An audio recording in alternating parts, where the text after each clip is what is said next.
I make no secret of the fact that I have struggled with mental health since I was a teenager. I have been through therapy. I still use all of my techniques today to try to stop myself from going back into a depressive phase or a manic phase. And I don't think it should be any secret that, the band have been through a hard time. This time last year, we weren't going to make it. Probably as a band or even as friends at one point. They don't tell you about all the other stuff when you get involved in a band, and Lounge Kittens has brought me some of the most magical and unbelievable experiences of my life. But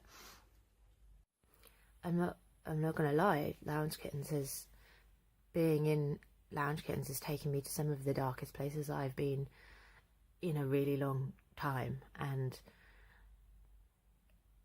this time last year, I was a mess, and it is, and you can't talk about it. And I went and talked about it, and I went and got what help I needed. And you can never imagine that something that's so amazing could have this flip side to really bringing you down to the lowest point that you've been, a point that you didn't think you would ever return to.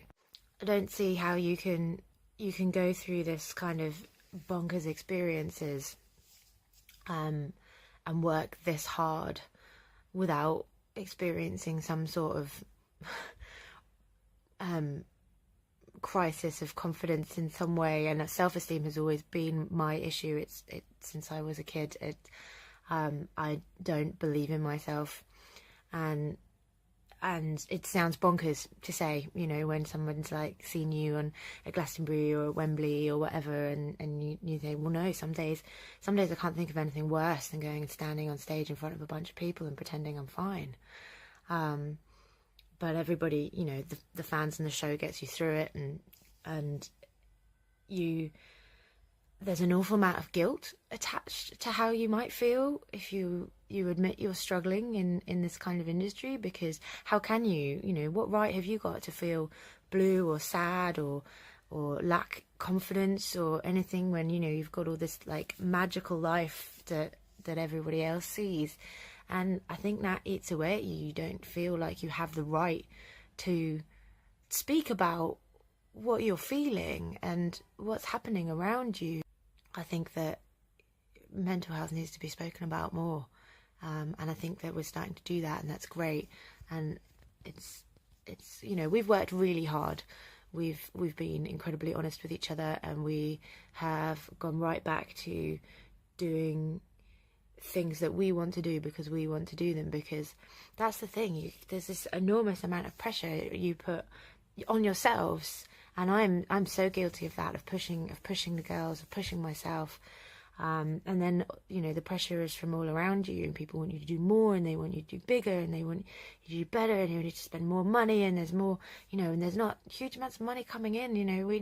We all still work other jobs, we all have other lives that we've got to fit this stuff around in, and the pressure becomes enormous, and you want to do it because it's the best feeling in the world and it's the best thing, but all the other shit that goes around with it, and the deflation when you work so hard on something and it doesn't have the impact that you wanted it to, and you're not getting the opportunities that you did at one point, and it's like drugs or alcohol. You're always chasing that, how it felt right at the beginning and the biggest moments, and they can't all feel like those moments, and they can't ever feel like those moments again, because we can only experience them for the first time once, with that wide-eyed wonder of three girls who were just mates singing in the pub, and then all of a sudden, wow, all this stuff.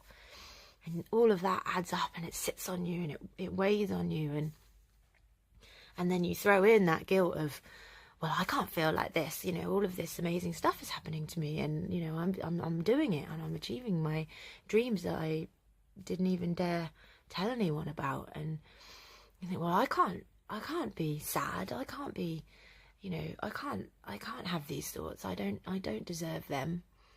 And that's a really horrible place to be. It's so damaging.